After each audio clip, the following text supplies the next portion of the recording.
Hello, welcome. This is TNT, the Great British Wrestling podcast for Great British Wrestling, as featured on the bodyslam.net and the Jonas Podcasting Network. I've lost Dan. Where's he gone? He's back. And I am your host, the Great British Taku, Mr. Andrew Moore, Andy Focus, and I'm joined by my co-host, as always, the lovely bearded gentleman. His blonde's coming in on his little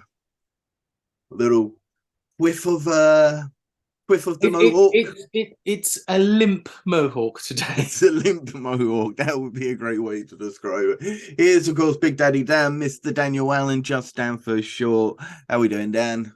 We are good. We are running around like a headless chicken. We had some great fun at a wrestling show last week. I'm going to have some great fun taking my daughter to a wrestling show this week. I love British wrestling. Yeah. There was some absolutely excellent shows all throughout March. We'll be talking about some of them. Everything we've, of course, our top 5 performers, our top 5 shows, our top 5 matches of the past month, because we'll be looking ahead to April. It is a huge month. And remember, I told you about Wrestling Weekends.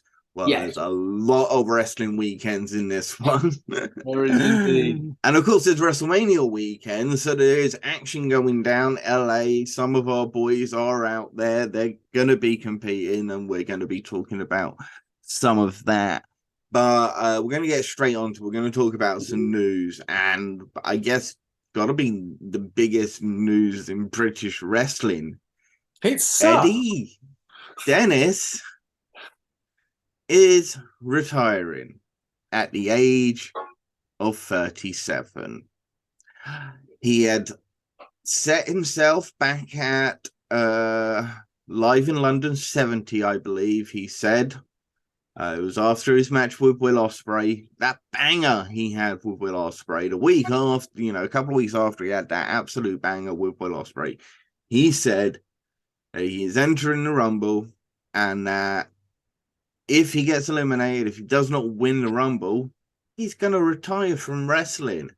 And last week was the Revolution Rumble, and Eddie Dennis was eliminated, and therefore he is retiring. So much so that he even came down to the ring and he puts his boots in the ring, which is a very old tradition, of course. Cody Rhodes tried to do the whole thing, but it didn't work.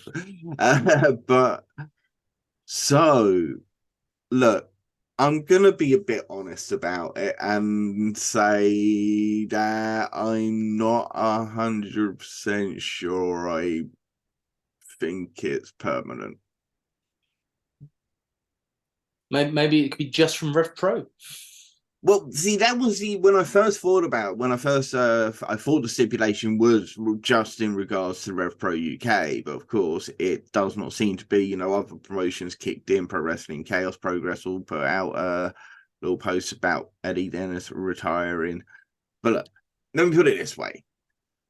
Before he entered himself in the Revolution Rumble, he got himself involved in the storyline between Connor Mills and Michael Oku, his 2 top students.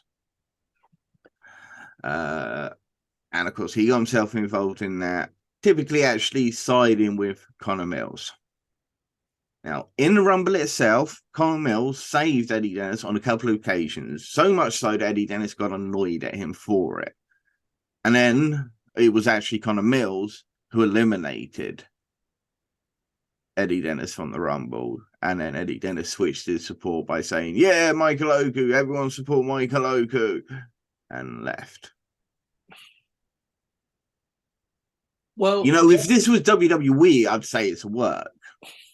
Sorry, go. The other thing to bear in mind is now Eddie Dennis needs to go back to full-time employment, or at least part-time, and his background is teaching. And the amount that you have to commit to being a teacher and the amount of work you have to do outside of teaching hours is ridiculous. So if he has retired, I can completely understand why. And I think he'll be looked back on as one of the absolute cornerstones of British wrestling. Indeed. And he just brought Attack back with Mark Andrews. And he's training everybody in Plymouth. Yeah. Well, no, he's London. He's in London, he's training the lads down at the School of London for Rev Pro UK. So look, if it's not a work, and it is shoot, and I wish Eddie Dennis 100% all the best, and I really hope he gets what he wants. If there are nagging injuries that are also playing into the factor, because unfortunately he was plagued with a lot of injuries during his career. It ain't ballet. So yeah, this ain't ballet. So I can possibly understand, yeah, and if he is, then fine. If it's not, you heard it here. So first that I said is probably might be just possibly be a work. Just in case, or I'm throwing it out there. You never know in wrestling. He's retired before and became Progress World Champion like 2 weeks later, so just saying. I don't think anybody would be upset at him not retiring. No, absolutely not. Right, on to other fallout from Revolution Rumble. Michael Oku won the Revolution Rumble, and he will get an epic encounter of his choice at Epic Encounters during the summer at York Hall, whenever they decide to do it. And of course, after it, he was actually confronted by Mr. Great-O-Khan, the current UK men's British heavyweight champion. And yeah, if you want to, and so this is probably likely to be the match that he has at Epic Encounters at York Hall. Now, if you want to talk about long-term storytelling, apparently, right? Because they made sure to mention this in the Rumble. When Great-O-Khan made his Rev Pro UK debut at an Epic Encounters show at York Hall for Rev Pro UK, he did so in a match against a debuting Michael Oku. And Great-O-Khan, of course, went on to defeat Michael Oku and is still currently undefeated for Rev Pro UK. Yeah. So if they go on to have that thing, Michael Oku, Great-O-Khan, that is some long-term storytelling. It's definitely a history that you can go back on, and a legitimate history that you can go back on. Will it be Great-O-Khan? Will it be an epic encounter with, maybe a visiting Japanese wrestler or a visiting American wrestler? Or a rematch against Will Ospreay? Or a rematch against Will Ospreay. And my thought is maybe Jericho comes over for it. That'd be nice, wouldn't it? It would. But I think they pushed that narrative in commentary, so I'm probably pretty sure it's going to be Oku Great-Khan. Right, I'm going to put you on the spot now. Yep. Do you make Michael Oku the British heavyweight champion and have him defeat the undefeated Great-O-Khan in Rev Pro UK? No. Because Michael Oku is a fantastic underdog chasing a champion. Is he somebody that people are going to want to watch as a babyface champion? I don't know. I could be wrong. But I personally would not have O-Khan beaten by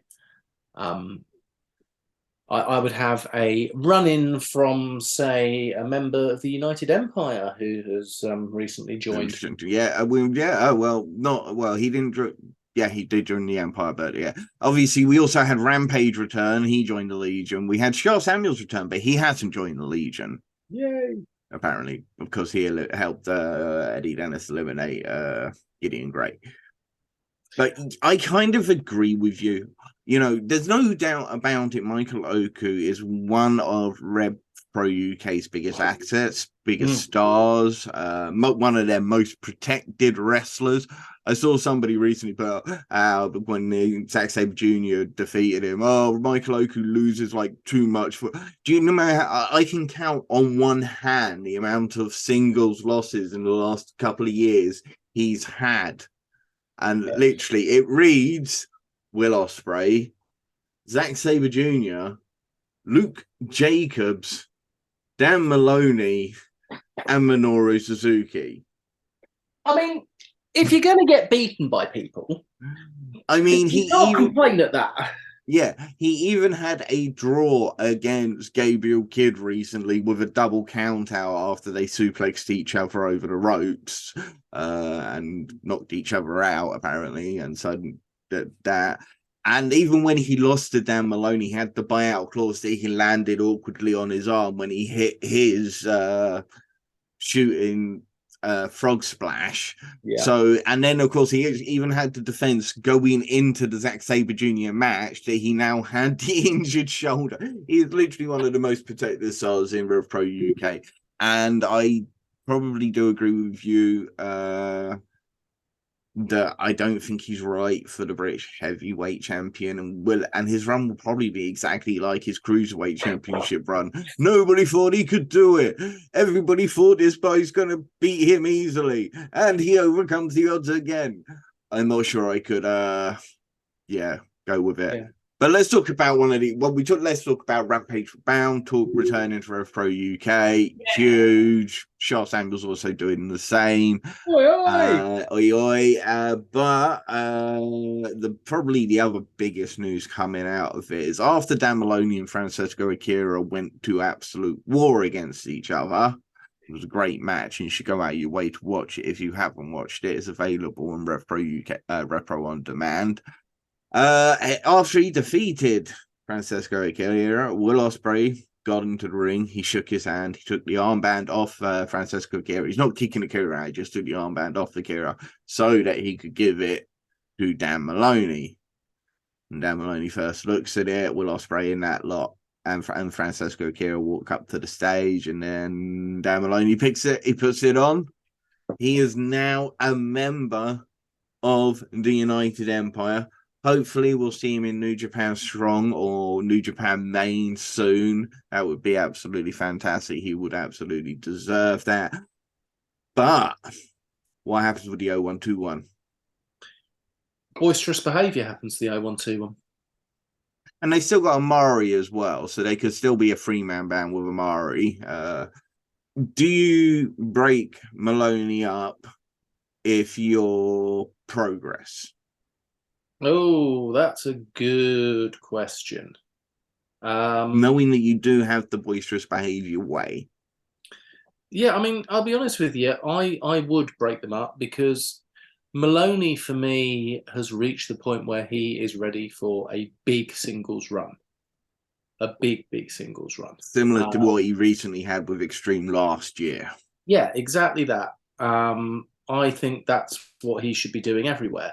I think boisterous behaviour are fantastic because at the moment, I do believe that Leon needs the seasoning. Yeah. And Darius just needs that one more year before he, there, maybe. Yeah, so I am very much of I love 0121. I think they're absolutely great, but and there's a built-in storyline to make Dan Maloney look really, really, absolutely strong in it as you break them up. And then you have a singles match against Leon Slater, a singles match against Man like Darius, a singles match against Amaru, with, of course, Dan Maloney coming out the victor before moving on to whatever awaits Dan Maloney, Super Strong Style 16, maybe next year sort of thing. Yeah, I mean, you can already see a great match with him and Darius, with Ospreay telling him how he has to beat him down and how he has to humiliate him and everything. It's gonna be good. It will be good. It will be very, very good. Anyway, let's move on to some other another promotion. Let's talk about TNT Extreme Wrestling. And you remember we had Jason Joshua. We talked about Jason Joshua with him, didn't we? We talked about his 4 Mount Rushmore of British, the Mount Rushton. Yep. And of course, one of the names that he mentioned in his, and he's actually he was the first person to do it, was Kendo Nagasaki. And Jason Joshua talked to us and told us how he had heard rumors about Nagasaki's orientation. Of course, we actually confirmed it with him while we were actually on the episode doing the recording. And he said that, you know, because he saw Kendo Nagasaki and he saw how big and whatnot, he felt that he could do it. And that's amazing. And it's absolutely fantastic. So, Kendo Nagasaki is going to be at TNT Extreme's Effie's Big Gay Brunch. And that is on the 12th of May, of course, in Liverpool. Kendo Nagasaki. Yeah, wow, that's a true legend. I just go back and watch some of his matches because he was ahead of the game with the quality of his work as well. Absolutely brilliant wrestler. Great storyline. When he finally removed his mask, everyone in the UK was talking about it. Everybody in the UK. I still love the double mask trick he used to pull where wrestlers would pull off his mask and he would just have another mask on underneath. And that was, you know, he had the really effeminate manager as well that really just wound up that working class crowds at the time. And master of mind games, master of manipulator, master of the art of knowing that wrestling is also an art. Yep, 100%. So, that's absolutely awesome. He's got some wicked new promo photos done. I don't know if you've seen them of him in the fedora and the sort of like 1940s gangster look with the mask. Great. We'll see which one of us available to hit up the Effie's Big Gay Brunch. But of course, bloody the only issue being, of course, is the Eurovision. And I know I'm going to be at Street Song Trial 16 as well at the end of the month, so we'll have to look into that, see what we can do. Anyway, also happening at the Big Gay Brunch is the Rainbow Rumble, and the latest names to have been entered into this are Lucia Lee and Priscilla. Yay! Didn't Priscilla announce this was their last year of wrestling?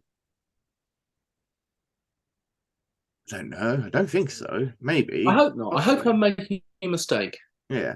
I know she's the current PCW champion. I'm sure I'm making a mistake. My mistake. They've got a Pride show coming up as well. I have to remember to look into when that one's coming up.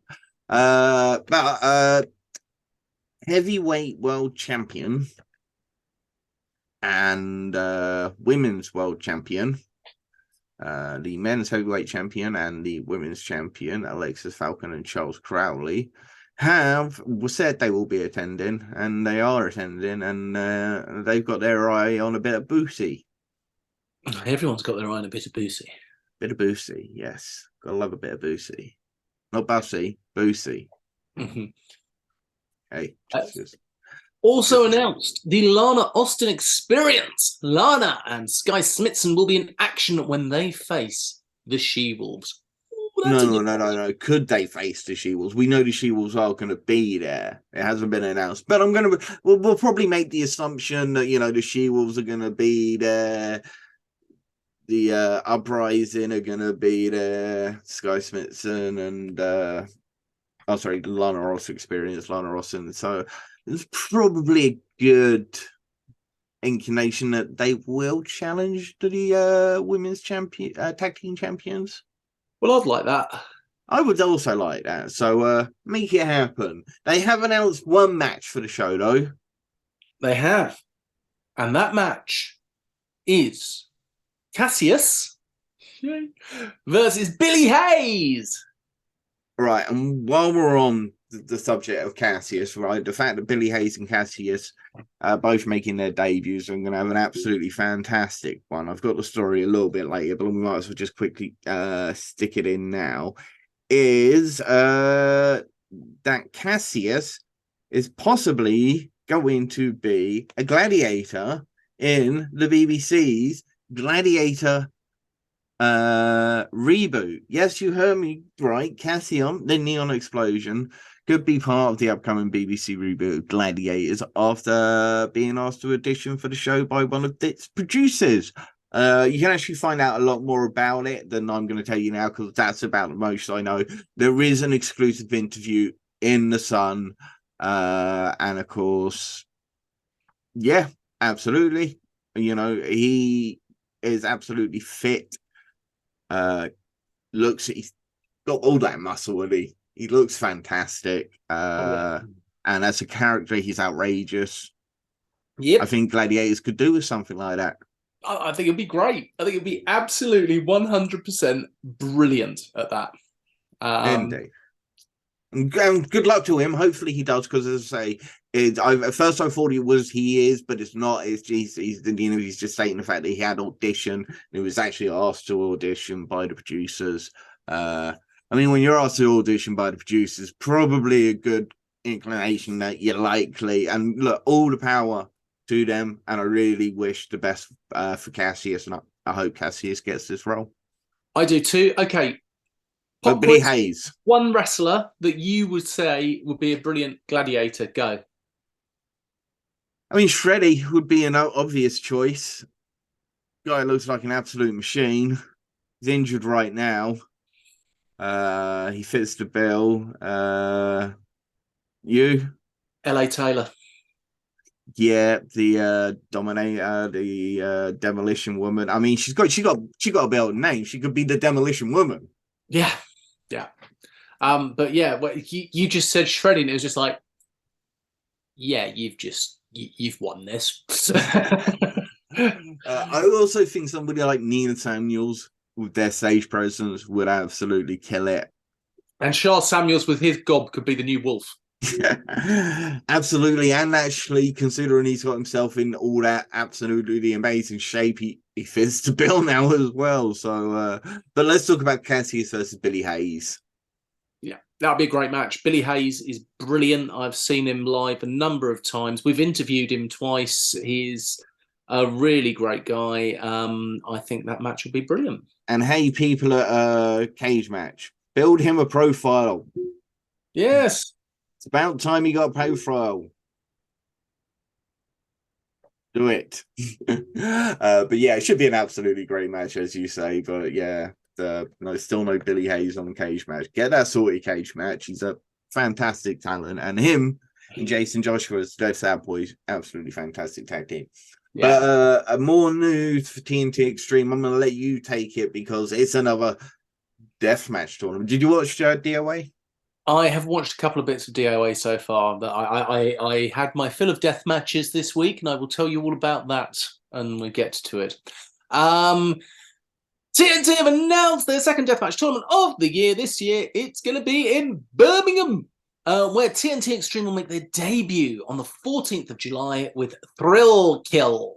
So far announced are GCW's Joey Janela. So I believe that you have a little bit of gossip on here as well. Yeah, we also know that one of the rising UK stars of the deathmatch scene will be part of it. But I unconfirmed. I've got a very good educated guess that GCW star Akira will also be part of this second deathmatch tournament that they've had this year. I know this because I know he's in the UK's on that date. And I know he is a deathmatch wrestler. Well, put 2 and 2 together and you get 4. You do. And I'm really hoping that if it is the case, that he maybe brings his other half, Masha Slamovich. Because I'd like to see Masha Slamovich versus maybe Alexis Falcon or Casey. I mean, there are so many tasty. What you got? What you got? Seshimov. Or Seshimov, yeah. Masha versus Seshimov. That would be very, very much fun. They can drink vodka together. Yeah. But yeah, a little bit of gossip. As I say, I know Akira's in the country. I know Akira's in the country on those date. I know he is good friends with guys like Joey Janela. I know he's big on the American deathmatch scene. He made a European match recently for WXW. He was over along with Mesh Slamovich. So anyway, let's talk about ICW. Yeah, ICW. They have announced some more matches for the next pay-per-view. Get the F out on the 14th of May. I wonder what that's in reference to. I have no possible idea, and we thank the pandas for it. What I would say, it's excellent to see ICW pushing this pay-per-view so far in advance. They're not rushing it through. They are really building up to this, and they are putting on some great, great matches, including Leighton Buzzard defending the world title in a triple threat match against two of the biggest stars, not just in ICW, but in UK wrestling, in Big Damo and Andy Wilde. Yeah, that's a challenge for Leighton Buzzard. And Leighton Buzzard, he has been a traveling champion recently. He has been everywhere defending his title. I'm right now. He's defended the title in 7 different countries across 2 different continents. Yes, it's a lot. I mean, and it's fantastic and absolutely. You know, I said last he was one of my breakout stars of the year last year. I felt he had a great year, and winning the recently winning the ICW is just icing on the cake for him this year. I think he's going to become one of the biggest UK stars. In the country. I think more power to him. Keep it up, mate. Keep it up. That's all we're saying. Yeah, and we have faith. We have lots and lots of faith. Yeah. Jack Jester will be facing Theodorus in a King of Insanity match. That'll be good. Jackson will finally get his hands on TV's own Jackie Polo in a strap match. Can't run away in a strap match. You can't run away in a strap match. A Glasgow street fight will take place between the Squago winner Aaron Echo and Sweeney. I like the way Sweeney grapples. I like the way he fights. I like Sweeney a lot, so this should be a good match. Plus, there will be a scramble match for the Zero G Championship as Sakia Lieb defends against Jason Reed, Shay Monet, and Stevie James. I think that belt might be going on to somebody else at the end of that match. Yeah, typical scramble match rules, interim champions whilst the matches go in, but whoever's holding the belt at the end, of course, is the champion, but no interim champion is recognized until the end of the match. I reckon Stevie James might come out on top. Yeah, I mean, he's broken away from the tag team he was in. I can't remember the Bikers or something. It could be his time. Jason Reed's another standout. He does probably time to put a championship on him, but then again, you could say the same possibly for Shay Monet, who is absolutely exploding across the country right now. Any one of these guys. I'm still shocked that Sakib Ali is the ICW Zero G champion, but all power to him. Well done. I wouldn't have put money on him beating Theodorus, but he did. He did. That's all it takes. Look, talking about championships, Purpose Wrestling, Warren Banks is back in Purpose Wrestling, and he wants a shot at current Purpose champion, Jordan Breaks. The two will be set to clash at C'est La Vie on the 12th of May at the C'est La Vie and the 12th of May at the Merton Arts face, because Breaks just made his Rev Pro UK debut in a great match against Michael Oku, in which he worked over Michael Oku's arm even more before the Zack Sabre Jr. match, just to give Michael Oku his out during the match. He's been absolutely killing it. He's been doing a great job as champion for Purpose Wrestling, obviously very high on Jordan's Break. So am I. He's a great wrestler.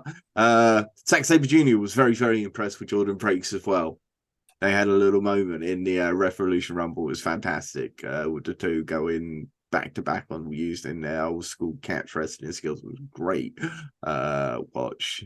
And I am now going to have Bewitched C'est La Vie stuck in my head for the rest of the evening. Thank you. God damn you. Say you I hadn't even thought of that the moment you said it. Now it's, oh, why? Anyway, 12th of May, Merton Art Space, that's in Wimbledon. Warren Banks, back from injury. Let's go, son.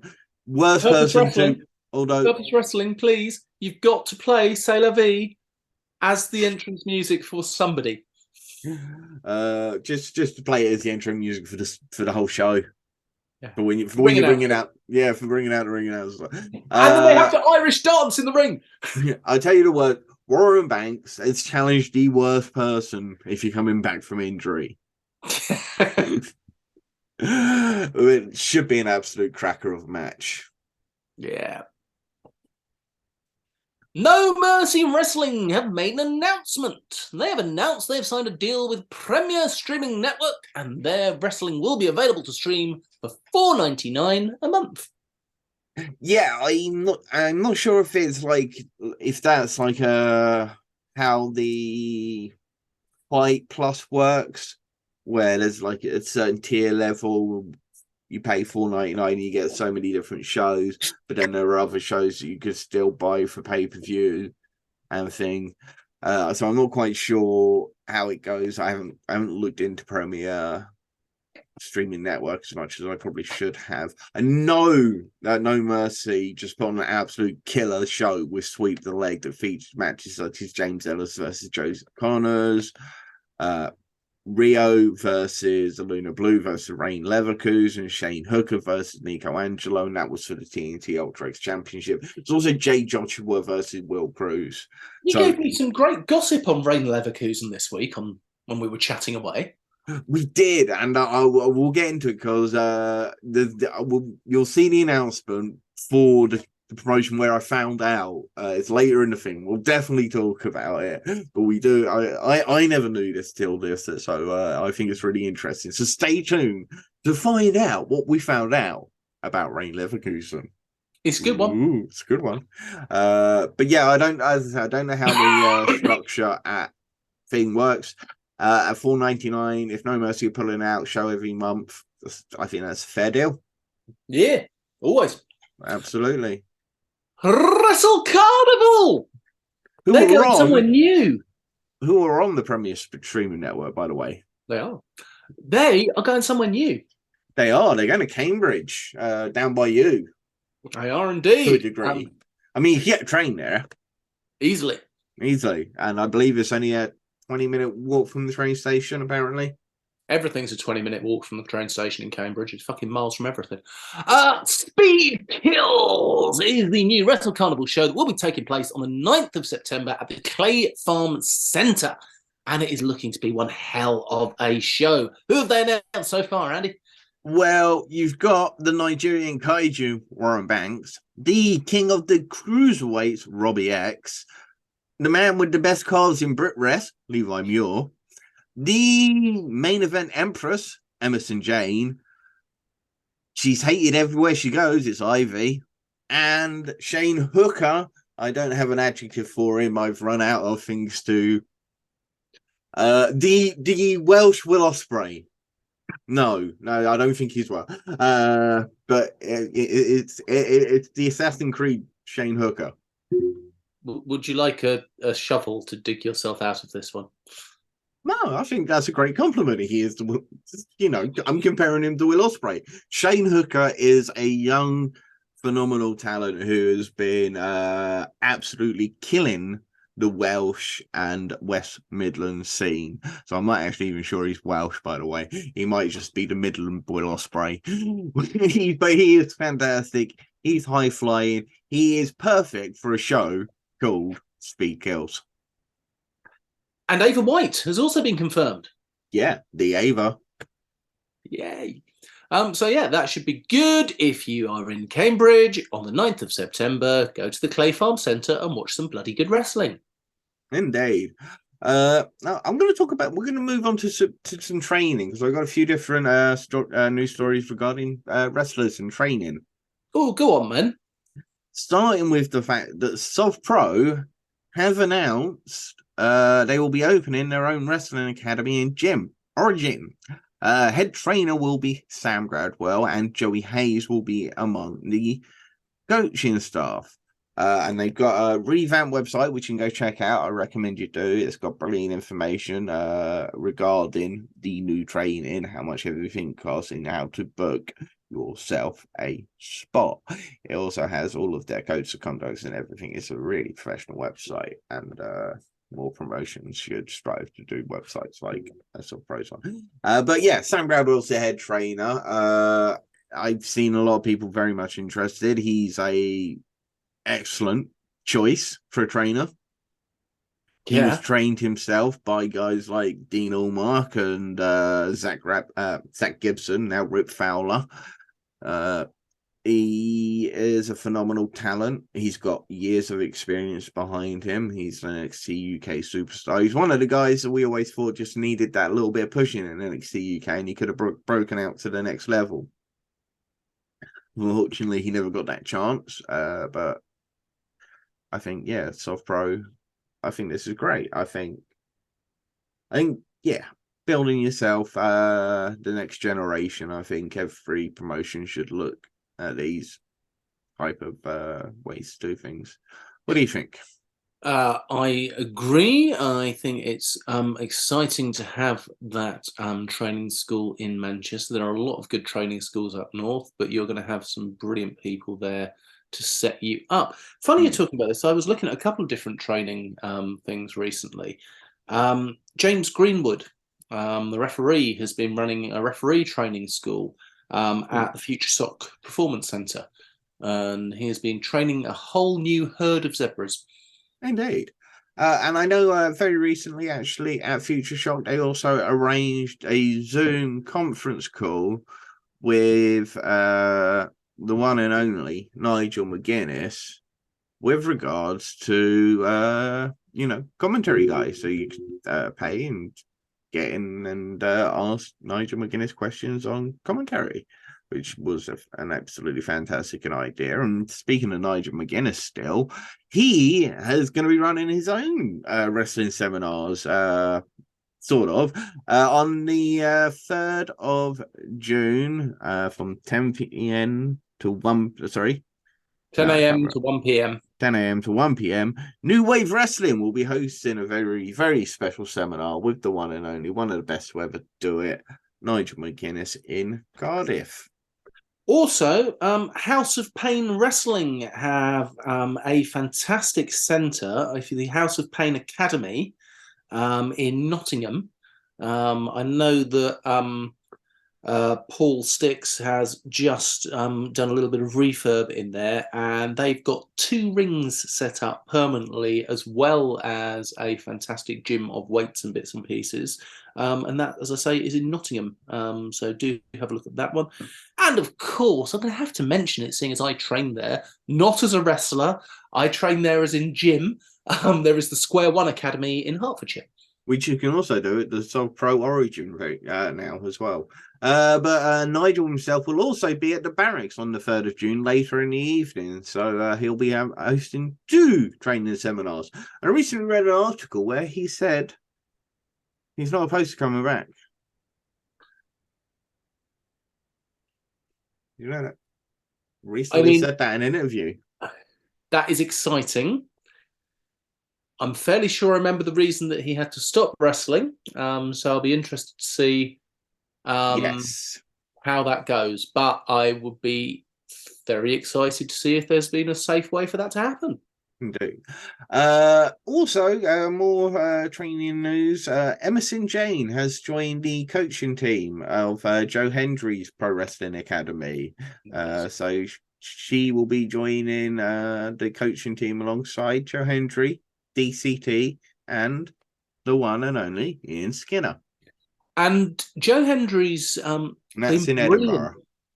Yeah, he's been brilliant using his trainees in background videos when he makes them for TNA. Sorry, for Impact Wrestling. I'm an old person. I still call it TNA. So yeah, it's nice that he is making sure that he can give his academy students a little bit of extra.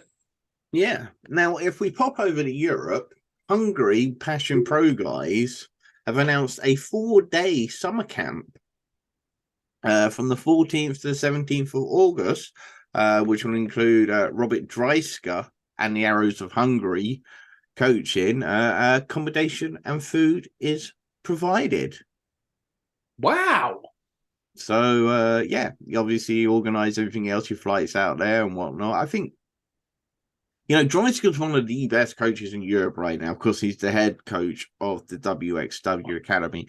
And if you look at some of the young guys coming out of the WXW Academy right now, they are phenomenally talented wrestlers.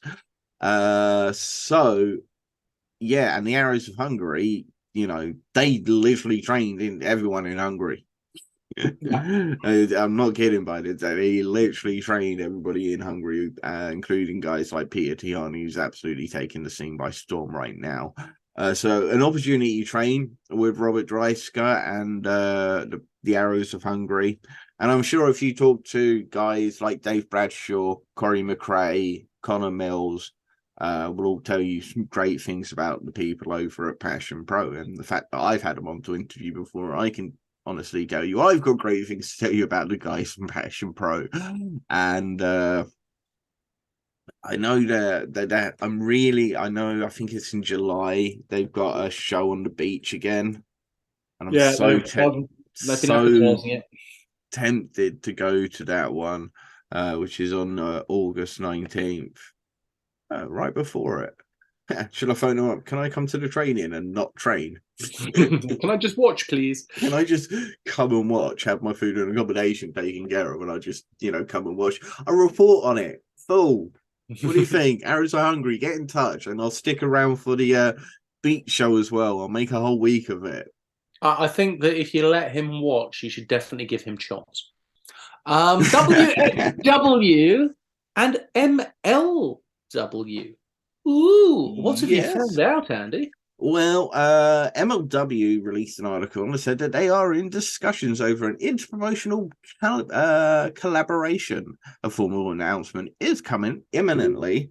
Now, of course, Robert Dreisker actually back a few years ago, obviously before pandemic, actually competed against Tom Lawler for the MLW Heavyweight Championship. It was during WrestleMania weekend. I talked to him about it. Check out that interview on our YouTube channel.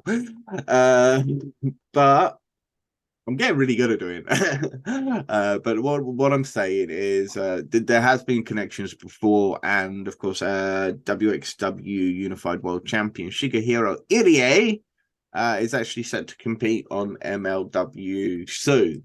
So it may be the fact that it could just be the fact that MLW will have the WXW Unified Championship on the line at some point, maybe during Shigehiro's time in. You can really see Axel Tiska fitting in MLW. Tisk, the whole lot. Amboss would make a great combination, but yeah. And Maggot, obviously. Yes, so Shigehiro, he's competing for MLW on the 6th and the 8th of April coming up next weekend, in fact. So it might just be the fact that he's going to be defending the title. It may just be the fact because MLW like to embellish things sometimes every now and then, don't they? Who doesn't? Who doesn't? Out there. But let's talk about when WXW are coming to London on the 27th of May. They've confirmed the following stars will be at the show. One of them is a little bit surprising. We'll get to it. Some of the stars include Axel Tiska, Maggot, Lawrence Roman, the Arrows of Hungary, WXW champion Shigehiro Irie, Peter Dahani, usual names. We'll also have the incredible performer Trish Adora from the United States. I absolutely adore Trish Adora. She is fantastic. One of the best wrestlers right now. You've also got Leovani St. John, or LSG, as he goes by, who's competed for WXW on regular occasions. And also Michael Oku. That well-known German wrestler. That very, very well-known German wrestler, Michael Oku, who will be returning to the Dome for the very first time in quite some time, probably since he competed for the promotion, who is the reason that WXW is going to be over there, which is why I said it's actually quite surprising. I don't know why Michael Oku has not ever returned to Progress. I really don't. I thought if there was going to be any issues, I would have thought it was with the old management, not with new management. So hopefully there are no issues, and hopefully we can see Michael Oku return to Progress at some point. Because as I say, I believe he is one of the top UK stars in the country right now. He was well on his way to becoming a Progress champion 4 years ago, and then suddenly he's not been back. Yeah, I mean, everyone wants to see him at Progress. It's that simple. I think so, yeah. I know there's a couple of other people, many people would like to see back at Progress, but I know one of them probably won't be back at Progress because I really don't think the crowd will accept the person he wants back at Progress for the reason for him to get into it. And I'm just not going to get into it because it's a whole can of worms that I don't want to get into. I'm just hinting to it. I'm going to move on to OTT, who aren't a great company to move on to when discussing things like this. There's no point crossing swords over this. OTT have announced the 8 competitors for the brackets for the rest of the top tournament on the 15th of April. Would you like to run through them? This is a hell of a lineup. Leighton Buzzard versus Leon Slater. Ricky Knight Jr. versus Sean Guinness. LJ Cleary versus Renzo Rose. And Omari versus Callum Newman. Now, all of those are good matches. All of them are great matches. All of those are phenomenal wrestlers. Yeah. But if they do what I think they'll probably do and put on Omari versus Callum Newman as the first match of the night, everyone else is buggered. Yeah, if it's anything like when they encountered each other at the Lucha Rules match at Progress a little while back. But yeah, every single match, they are, Leighton Buzzard, Leon Slater. I believe that's for the first time, so that's going to be incredible. Omari Callum Newman, I believe this is the first one-on-one. I mean, Cleary and Rose are typical OTT. I don't know much about Sean Guinness. I know he looks fantastic. I've seen images of him. He looks the part, but I've never seen him wrestle, so I can't have too much to say on him. But we all know about Ricky Knight Jr. and I guess whoever wins this would be challenging that guy for the championship. I don't know who the OT champion. Guy. That guy, some guy. He's the leader of the draw. I know that much, and I'm stuffed. But yeah, Amari was the champion. He lost the championship to that person who I'm talking about, but I have no idea whose name is. It's OTT. We don't watch much OTT. In fact, we don't watch OTT. Moving on to RCW Spain, let's talk about all the incredible Brit Rest top women that will be at RCW Spain on the 15th of April. These include the likes of Zaya Brookside, Riho, Riho, Alexis Falcon, Sapphire Reed, Myla Grace, Aurora Tevez, RCW Women's Champion Nightshade. Also in action will be Sarah Leon, the Red Lion, Claudia Bradstone from Portugal, Michelle Breen from Switzerland, and Diana Strong, who I believe is Polish. That is a massive lineup. Absolutely fantastic lineup. Of course, Nightshade won the RCW Women's World Cup a little while back, and that's how she became the RCW champion. Yeah. Looking forward to seeing Zaya Brookside and Aurora Tevez in there. I think they will both do very, very well. You know, it amazes me, and I'm going to criticize Body Slam here. You know, we're seeing lots, not Body Slam, sorry. I'm going to be criticizing WXW here, and you know, I love WXW. I'm going to be criticizing them here. We see lots of promotions in Spain, other promotions in Germany, other promotions, Austria, especially Rings of Europe, Body Slam Pro Wrestling with their women's show coming up, which we'll be talking about in a sec. And they're bringing in great women's wrestlers from the UK. And I think WXW need to do so more.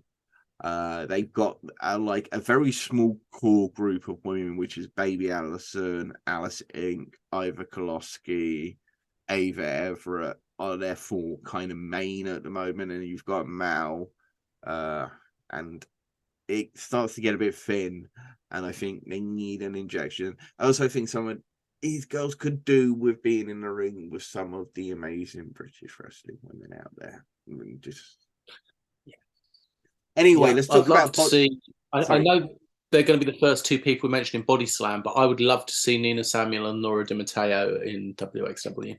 Yeah, absolutely. I know. I believe Laura Di Matteo has competed for WXW before. I know Sky Smithson challenged for the championship back at their anniversary show 2 years ago. I just think we in the UK are blessed with an incredible crop of women's wrestlers, and they can help bolster any roster across Europe and the United States right now, because that's how good our crop of British wrestling women are. And speaking of that, we're talking about Body Slam Pro Wrestling now in Denmark and their all-women's show, which is tomorrow, the 1st, when this comes out. And Nina Samuels, Laura Di Matteo, and Sapphire Reed are all set to be at Body Slam's all-women's show in Absalom, which is a sold-out show. It's an all-women show. It's sold out. 400 plus tickets, all sold out. And off the back of matches such as Nina Samuels versus Maria De La Rosa, WXW champion Baby Allison against Regina Rosendahl, Laura Di Matteo versus Sapphire Reed. Yeah, as I say, sold out show. It's absolutely fantastic. Great matches coming up. And Maria, you've also got Ivor Koloski and Calypso, which would be another fantastic match. And Gaia Glass versus Eleanor Morgenstein. I know Gaia Glass, she's from Israel. I don't know Eleanor Morgenstein. So I can't say much, but Calypso from France, she's a fantastic competitor. She's been wrestling mainly at APC Catch. Does a phenomenal performer, the woman of three faces. My love for the Queen of Spanish Songstyle, Maria De La Rosa. I'm torn between the match because the world needs more Nina, and everybody knows that. That's going to be a great match. And of course, Sapphire Reed versus Laura Di Matteo, probably a great idea to put that one together too. They know each other well. So young Sapphire Reed making her first international booking. So congratulations, Sapphire Reed. Go kill it. Go kill it. Go kill it, girls, women. Go absolutely smash it, because absolutely fantastic. Let's move beyond Europe now, and Let's go into the metaverse. We're going to go into Japan to Pro Wrestling Noah first, where I'm going to talk about the fact that Jack Morris is challenging for the Pro Wrestling Noah GHC National Championship against El Hijo Dr. Wagner Jr.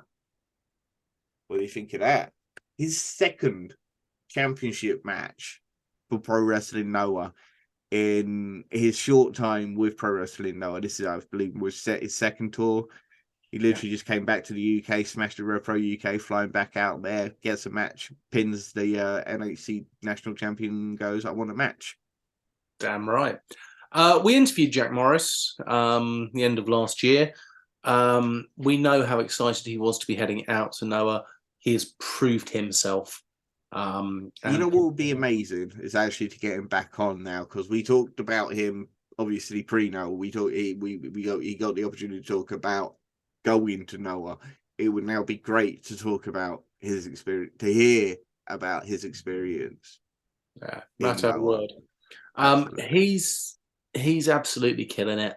Smashing it. I can see him winning. Yeah. He's part of a faction out there called the Good Looking Guys. I love Japanese factions. GLC, Good Looking Guys, with Jake Lee. It's an American, Anthony Green. Yohei has just joined the group. I love Yohei. I think he's awesome. I'm sure there's one more, but yeah, the Good Looking Guy is the GLC. But yeah, go, Jack Morris. Now you can say what you wanted to say because it's her story. Ren Leverkusen is set to make her Japanese debut on the 3rd of May, where she'll be competing in an international special singles match against Saki Aki.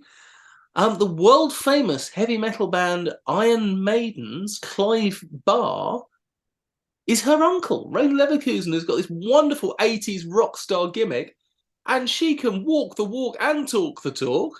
And I now understand the gimmick. Yeah, she'll be arriving in Japan, where Iron Maiden are massive. Probably why DDT put it on there then, actually, because it literally, when I translated the tweet, it was, that line about I know you're very high in Ray Leverkusen. You've got to see her on a few different occasions. I know there are a lot of wrestlers who I trust, and they tell me she's fantastic. I've only seen her in a couple of matches, brief multi-man matches. I've never been able. I need to watch her in a singles match so I can really get to see this. But she's full of energy, that's for sure. I know that much. And why is nobody else? Why have we not been promoting this in the UK? She is the niece of an Iron Maiden. Yeah. That's probably why she became the Maiden of Chaos champion. Oh, it all makes sense. It all makes sense now. I've got a little bit of news. Okay, go. A little bit of news. Ripper Reed is Joel Redman's protege. Tearing it up and down the Midlands. He is off to Japan for 2 weeks to train with the fantastic, the amazing, the mist-spitting Japanese buzzsaw Tajiri. Ooh, that's an interesting one. They'd probably be making appearances for All Japan Pro Wrestling then, actually. I'll tell you what, he's got a great look. He has a classic British wrestling moustache, a la Moustache Mountain. He is ripped and he does great British technical wrestling. Yeah, if you go back through our archives, like long way back, like before we were on YouTube, you'd have to check our Spotify archives. You'll actually see an interview where we did with Joel Redman. He talked about his time in All Japan Pro Wrestling, and the reason he was picked to go out there was because they were looking for somebody who fit the physique and could be a British wrestler and perform British wrestling. So I'm assuming he might fill a very similar role for, as I say, Tajiri. As far as I'm right, he has had connections with All Japan Pro Wrestling still. Probably a few independents as well. But yeah, good luck to him. Absolutely. I know another guy who's going out there training is the 6'7" Mulligan. He's been training at the New Wave Wrestling Academy under the Greedy Souls, and competing a lot in Wales and be making a big splash. He has already flown out to LA. He's actually training at the LA Dojo camp with Katsuyori Shibata. I mean, a few UK guys have gone and done it, of course. Gabe Kidd did it for 2 years. So good luck to him. He's going to learn a bloody lot, and they'll absolutely love him. 6'7", ripped. He's got a great look. Let's talk about March. There were some great shows in March. What were your top 5 shows in March? It's so difficult to choose just 5. I would put, because it's local and because it's amazing and because Charles Crowley and Alexis Falcon were there, I'll put UBW's WrestleMania. I think that was an absolutely brilliant show. Go see it free on YouTube. Yep. I'll have to put on the Full Forces show that I was announcing for this week because it had... I'm joking, of course. It had a bit of everything. It had a death match. It didn't. It was a street fight that got a little bit out of control. It had great technical wrestling. It had fun wrestling. It had Dominator, and Dominator is just... I am completely sold on Dominator. I would put in When the Man Comes Around because that was just great. Now, technically, I know this didn't happen in March, but Soft Pros Heavy as the Head only came out on YouTube, and I was only able to see it in March. No, that's absolutely fine. Because technically, when Man Came Around was on like the 26th of February, I didn't see it till March.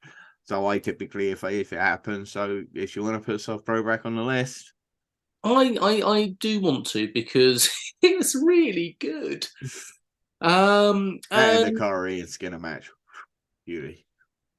Yes, very much so. So yes, I think they would be the ones that I would put on. Yeah. Awesome. My top 5 shows. In at number 5 would be Pro Wrestling is Women Behaving Badly, which was on International Women's Day. I really enjoyed TNT Ignition. Sky's the Limit. Featured matches such as Lycos Jim, Greedy Souls, Addy Catch versus Harley Hudson, Joey Hayes versus Sam Gradwell, Chase Alexander versus RPD. Some great matches. At number 3, it was Progress When Man Comes Around. I mean, just the Nick Wayne versus Callum Newman is reason enough for it to be on the list just off that one match. But it also had Man Like Doris versus Leo Rush. It was fantastic. So, but yeah, there were other great matches as well, but those two really stand out. It was last weekend's Rev Pro UK's Revolution Rumble. I gotta hand it to him. Dan Maloney versus Francesco Akira, Sky Smithson versus Danny Luna, Robbie X versus Leo Rush, the Revolution Rumble itself. I wasn't a big fan of RKJ versus the Great Okan. Lots of bells and whistles and interferences, just too much for me. And the Rumble itself was a very good Rumble, which showcased some of the young talent as well as some of the great returns and a couple of big surprises.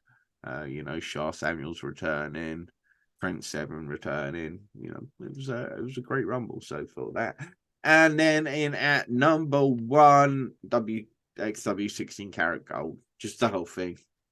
I mean, if you want to say just Night 3 alone, I probably would put Night 3 by itself, probably in the spot.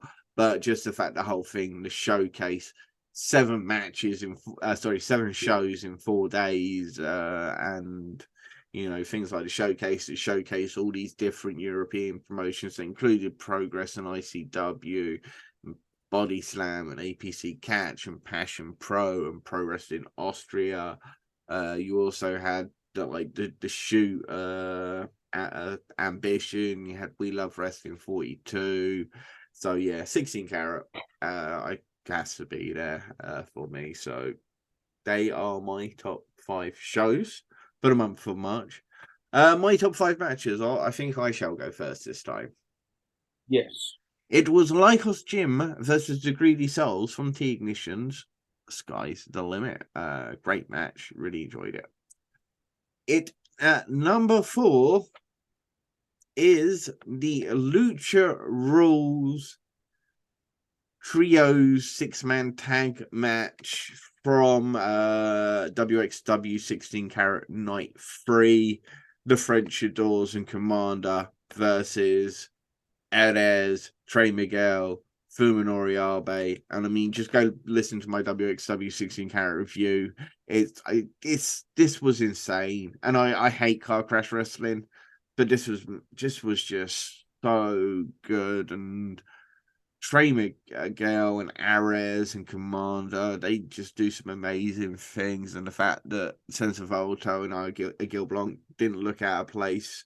Fuminori Abe, who's not a lucha, did look out of place, but he added some great spots to this match because he wasn't a lucha, and it was great. And the crowd absolutely loved it, ate it up. In at number 3 is Peter Tahani versus Francesco Akira from WXW 16 Karat Gold Night 2. It was fast paced, it was hard hitting, it was Japanese strong style, it was flying across the ring. It was brilliant. I loved it. So, yeah, Peter Tahani versus Francesco Akira. In at number 2 is Zack Sabre Jr. versus Michael Oku. It's, you know, I mean, I don't really have to say anything. It's Michael Oku versus Zack Sabre Jr. Of course, it was bloody good, darling. And in at number 1 is a draw. It is Callum Newman versus Gabriel Kidd from Rev Pro UK live in Sheffield, and Callum Newman versus Nick Wayne from Progress's When Man Comes Round. So there you go. In at number 1, joint top, Callum Newman twice. I think that's fair enough. There you go. Big Daddy Dan, what are your 5 matches? I think Doris versus Leo Rush has got to be in there. Yeah. Callum Newman versus Nick Wayne's got to be in there. Yeah. Joey Scott versus Jason Joshua in a street fight has got to be in there. Not many people will have seen it, but it really was the best way to end a year-long feud. It was great. The Odyssey taking on Crowley and Alexis Falcon was really good. And it shows that Odyssey are on that level. They are going to have a big, big rest of the year in Brit Rest. And that was UBW, Stockholm Slamboree. Yeah. And the Soft Pro 6-way women's scramble match. I loved it. It was absolutely great. So that also makes it in for me. Excellent. My top 5 performers of this March. In at number 5 is Robbie X. Yep. Great matches for Rev Pro UK, including Leo Rush, Connor Mills, Rich Swan, and an excellent match against a 17-year-old Cameron Kai, in which Robbie X made 17-year-old Cameron Kai look like an absolute star. And great matches against the other guys. Absolutely brilliant. In at number 4 is JJ Gale. He had 2 huge wins over Yota Tsuji, which bought him a place in the Revolution Rumble. He had a fantastic showing in the Revolution Rumble, which actually included eliminating Zack Sabre Jr., which I rated Zack Sabre Jr. He got in the ring, beat the crap out of poor JJ Gale, and the Greedy Souls eliminated him. But probably means he's going to get something with Zack Sabre Jr. in the near future, which is just phenomenal for the young man. Great storyline to be involved in. Number 3 is Jack Morris, and it's again kind of down to the fact that he came back, absolutely smashed it in Rev Pro UK against TK Cooper, Dan Maloney, and Will Craven before heading back to Japan to become the number 1 contender for the GHC National Champion. So yeah, Jack Morris. In at number 2 is Callum Newman. I mentioned just a minute ago, 2 of my best matches in March were Callum Newman versus Gabriel Kidd and Nick Wayne. He also had a really good match against Leon Slayer and Kid Bandicoot from Progress's Darth Lad Emporium, which is a really fun match. And he actually picked up a win in Progress, which is great. And then finally, it is Dan Maloney in at number 1. And again, it's that Rev Pro UK arc. The fact that he had matches against Shigehiro Irie, Jack Morris, Michael Oku, Francesco Akira, and they were all great. And Dan Maloney deserves to be my number one this month. Your top 5. That's Damn Dirty Dog, Gene Money.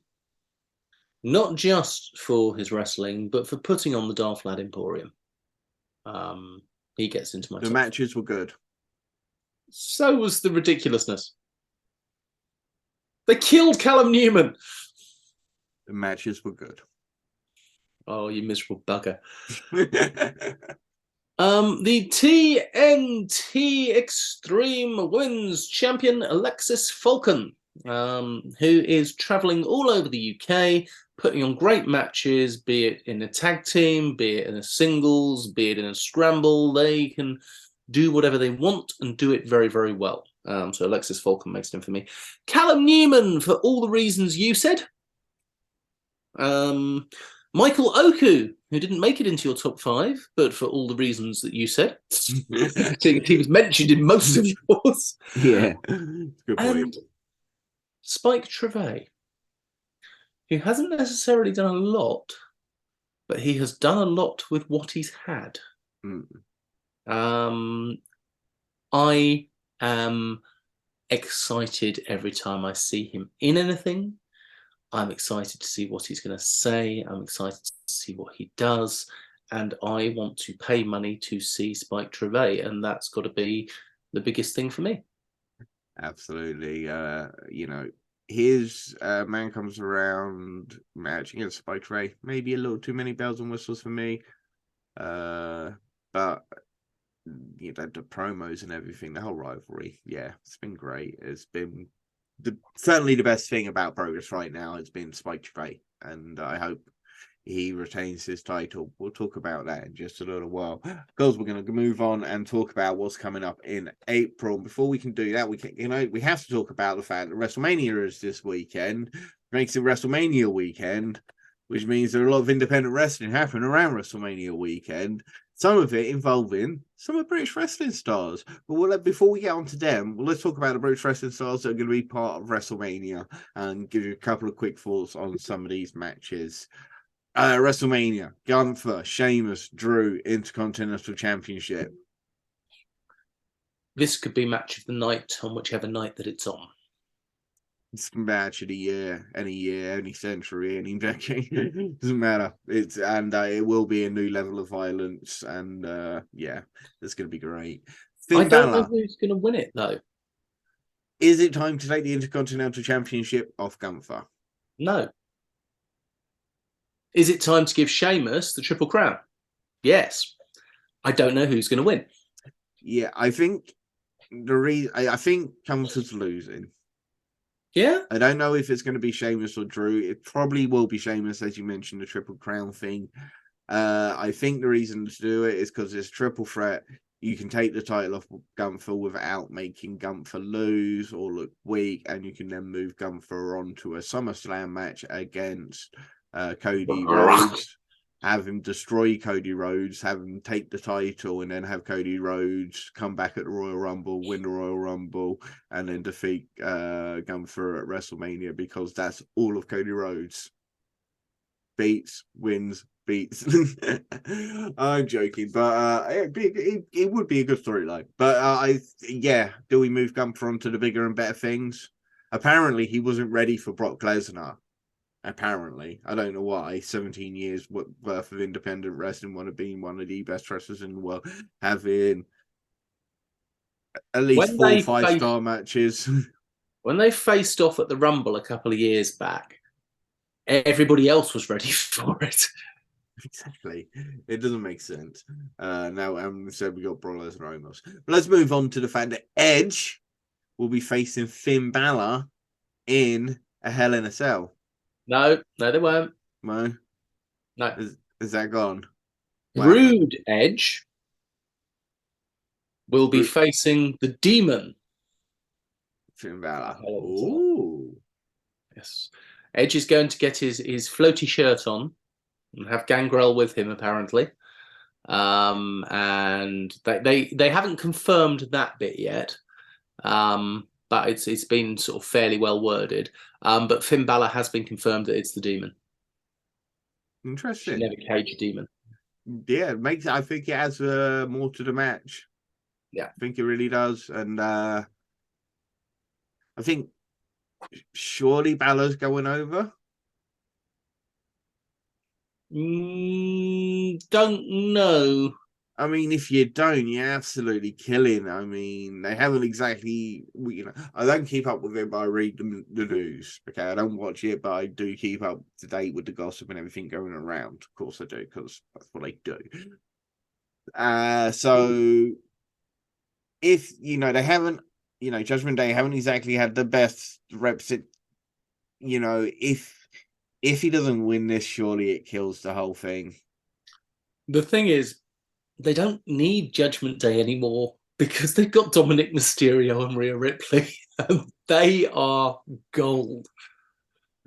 Who would have thought that Dominic Mysterio would be the best thing on Raw? It's so funny. I don't know. And of course, the amazing Becky Lynch is in action. She's teaming with the legends Trish Stratus and Lita against Damage Control, Bayley, Io, and Dakota Kai. So yeah, should be a good 6-man. We're better represented at NXT Stand and Deliver though. Stand and Deliver. There's all women's ladder match for the women's championship, in which Lyra Valkyrie, the former Aoife Valkyrie, obviously Aoife's just too hard for Americans, so we've gone with Lyra Valkyrie, in a ladder match against Gigi Dolan, Indy Hartwell, Tiffany Stratton, and Zoe Stark. Now, again, looking at the papers, I think most of it's about Gigi Dolan and the one she broke up with, but she's not in this match. Okay, I don't know. I'm not keeping up, but great to see Lyra Valkyrie on NXT. She is, without a doubt, one of the best top young women wrestlers, and great to see her making waves in NXT now. Yep. We've got Alba Fry and Isla Dawn are challenging for Alba Fire, and Isla Dawn. I'm falling into my dyslexia. Yeah, Alba Fire, Isla Dawn are challenging the women's tag team championships, Fallon Henry and Kiana James. It's not your fault. WWE give everyone stupid names. Yes, well, they used to like the Fires at Alba apparently, and I don't know. Good to see Isla Dawn, Alba Fire. Yeah, it's a good tag team. I can see them being the new NXT Women's Tag Team Champions. Yeah, it works. Axiom, A-Kid, and Ilya Dragunov and JD McDoodoo are in a 5-way match that's with Wesley and Dragon Lee, and I believe for the United or the whatever their US title version is, the All American, I don't know. Yeah, A-Kid and Axiom. And I'm still annoyed about that. I don't want to talk about it. Ilya Dragunov making waves, and we don't care about it. The other, anything to say on that one? Yes, it will be amazing. It will be fantastic. Axiom will look great. Dragon Lee will win. I'm going with Axiom for the win. I'm going with my boy. No. Going with my boy Axiom or bloody A-Kid. It's A-Kid, not Axiom. Anyway, tag team champions. Gallus, apparently Mark Coffey and Wolfgang are the tag team champions over in NXT. Good for them. Yeah. They're defending in a tag team match, triple threat with the Creed brothers and Tony D'Angelo and Channing Stax Lorenzo, because they couldn't bring back Juice and Domino. That's a reference just for you guys, lads. Alex Echo, Ben Jones. That is a reference just for you guys. We are putting in secret references just for certain people who we know. Anyway, in another match, apparently Tyler Bate is teaming with Chase U, Andre Chase, Duke Dunson, Thea Hall, and they're taking on a cult. Joe Gacy, Ava Rain, Rip Fowler, and Jagger Reed that used to be Zach Gibson and James Drake. And they used to be the Grizzled Young Veterans. Now they're cult members. I don't want to talk about that. No, but yeah, great UK wrestlers on Stand and Deliver. And it'll be very interesting to see what happens after WrestleMania, see who gets called up. I could see JD McDoodoo being called up, and maybe even Ilya actually out of the group of UK talent, or European, or former NXT UK talents. Yeah, because Ilya versus Gunter will be very special on the main roster because the Americans won't know what the fuck has hit them. Yeah, very much true. Right. Everything goes on around it. Independent wrestling is all the rage, of course, during WrestleMania weekend. And we'll talk about Michael Oku. He's going to be part of the Mark Hitchcock Memorial Show, part of the WrestleCon lineup, which he'll be in the match against Blake Christian. He was supposed to be facing Josh Alexander, but unfortunately Josh Alexander picked up an injury, and get well soon, Josh. Yeah, he's had to relinquish the Impact Championship. Yeah, unfortunately. So that's on the 30th. That is literally today as we're recording. And then on the 31st, which is tomorrow when this will be released, he is at Prestige Wrestling, where he'll be facing Titus Alexander. He's also going to still be around next weekend at West Coast Pro on the 7th against people Mike Bailey, and Defy Wrestling on the 8th of April against Cody Chun. And I know Amira's going to be over there with her because she's got a booking on the 7th for New Texas Pro. Awesome. GCW's Collective Weekend is going to feature Man Like Doris. He's going to be part of Collective for the Culture and be in a triple threat match against Myron Reed and Kevin Knight on the 31st.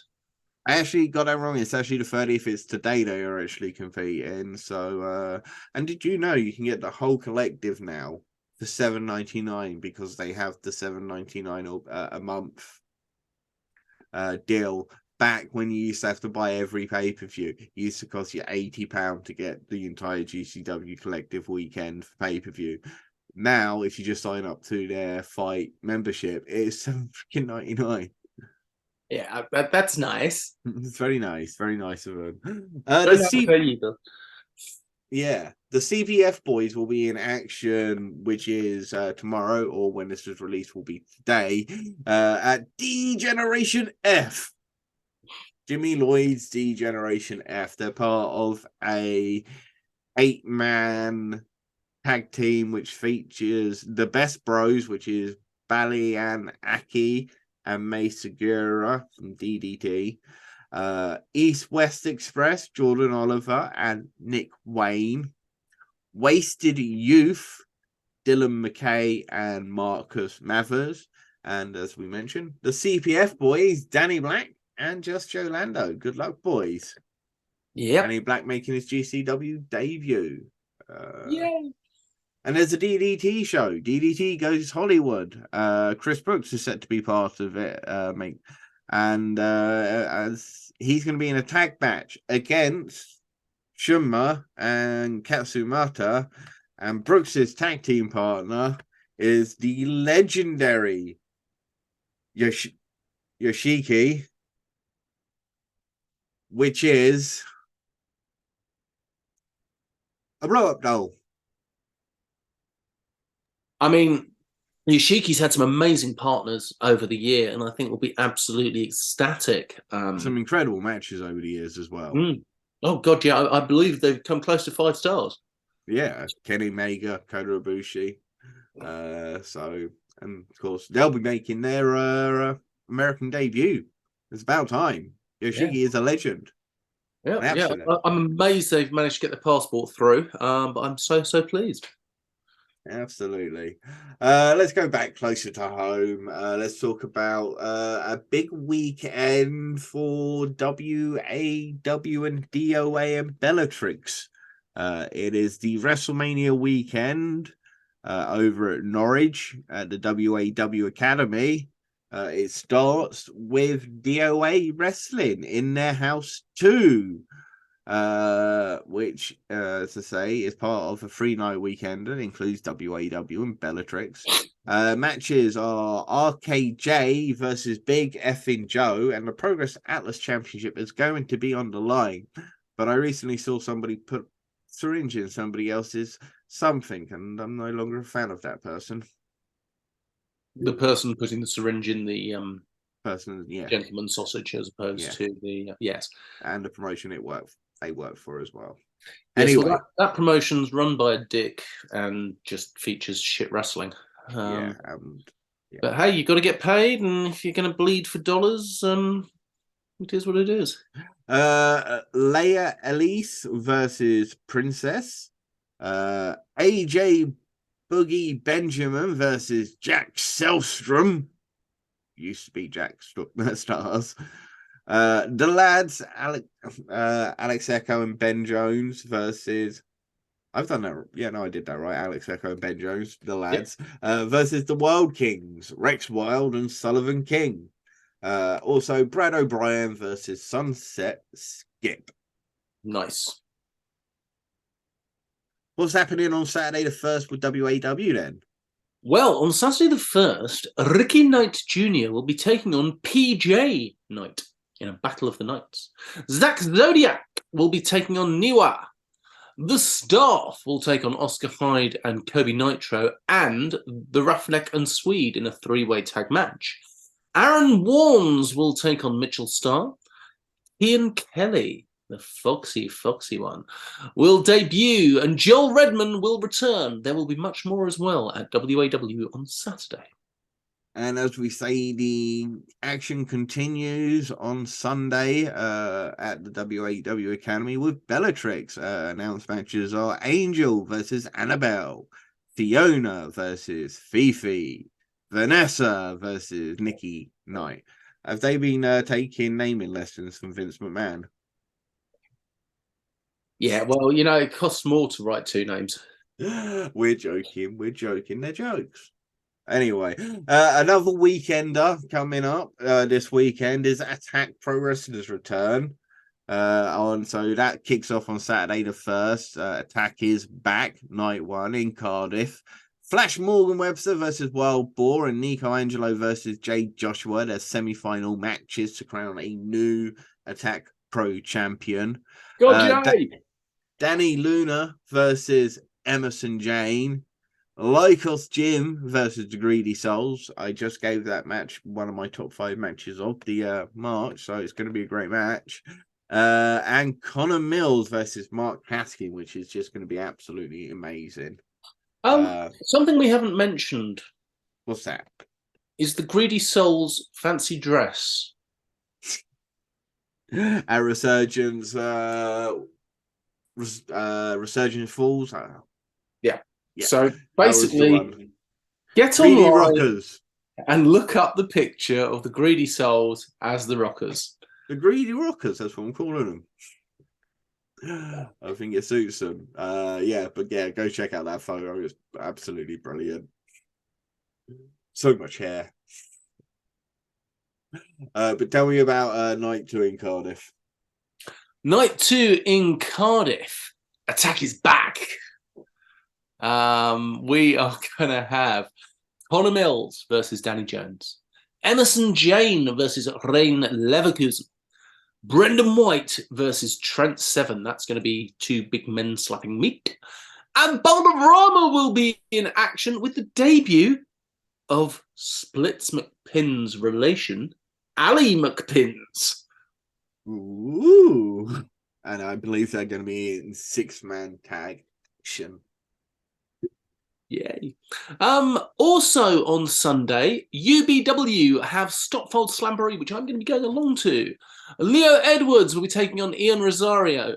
Darcy Stone will take on Ronnie Knox. Cy Gregory takes on Truman Roswell. Josh Spicer versus Murdoch. And the main event, the Odyssey, take on the Armada, Shauna Reed and Paul Huberso.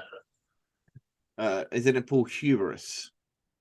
It is. I can't read because it's 10:30 and my eyes are going laptopy. And I believe they've had training over at the Nightmare Factory.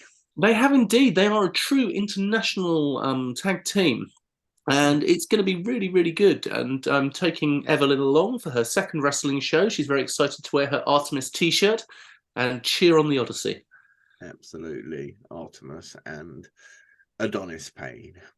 You're gonna miss Rev Pro UK live in London 72 though, unfortunately. To fancy some cracking matches, including Cameron Kai versus Leon Slater on the battle of who is the future of British wrestling, because it's going to be one of them.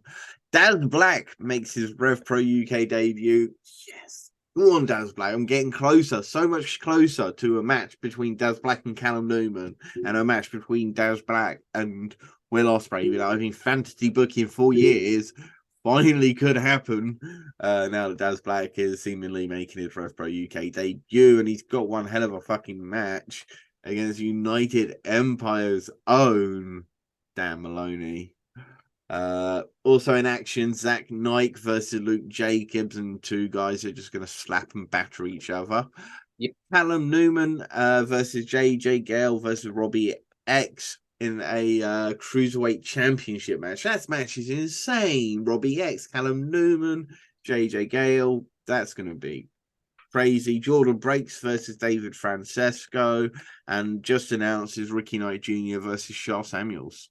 The Callum Newman, JJ Gale, Robbie X, I think someone will be stood in the corner of the room with a little dial that turns the gravity up and down because they're just going to be flying through the air. Indeed. Yeah. On Sunday the 2nd, you can go over and up to Scotland for Iron Girders Gym, where you'll see Levi versus Jason Reed, Angel Hayes versus Shay Monet, Moxie Malone versus Martin McAllister versus Luke Cairo versus Kez Evans in the King of Fling match. Arcade Violence, which is Lawless and Turnbull versus the Young Team, Jimmy Logan and Logan Pierce and Jimmy Pierce and Logan Smith. Yay! Casino Brutal, Romero and Divine, and the KOE, Adam and Marcus. You can tell it's getting late, ladies and gentlemen. Tell it's getting late. This has been a really long episode, which was another, as I say. But we're going to continue. We're going to tell you about the rest of bloody April. Starting Friday the 7th, go over to Tipton in the Black Country to see Black Country Championship Wrestling Fallout, where you'll see Lucas Casimir versus Jack Ball versus Luke Douglas, Dan Maloney versus Yeston Reese, and who has the best body match, CJ Rawlins versus Shane Hooker, which should be great, Bullet versus James Mason, Leon Slater versus Lee Hunter, the Clarkwood brothers versus Bread for Better, Riley Nova and Joseph Connors, and a match between TJ Sky, Luna Blue, Kian Fox, Lucia Lee, and Bevan. Pro Wrestling Everything. That's no moonsault. Oh wait, it's just Pro Wrestling Eve. I hate it when it does that. Oh, it's Pro Wrestling Eve. That's no moonsault. I didn't think I'd heard of Pro Wrestling Everything. I think I'm going to go home. Pro Wrestling E, that's no moonsault. Ray Leverkusen and Laura Di Matteo are going to take on the uprising of Sky Smithson and Rhea O'Reilly in a 3 Stages of Hell match. The Royal Aces will take on Alexis Falcon and Lizzie Evo. Millie McKenzie will be in action. Rio versus Sarah Leon. And Casey versus Sapphire Reed. Who is Millie McKenzie? I know she's facing someone, but she got big. Emerson Jane. That's who Millie McKenzie's facing. Of course, Rain Leverkusen and Laura Di Matteo upset the Uprising and managed to steal the tag team championships.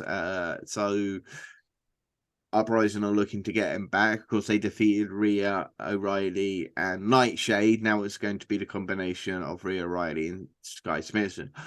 They haven't, as far as I'm aware, yet announced what the 3 stages of hell will be, but I'm sure it'll be really good.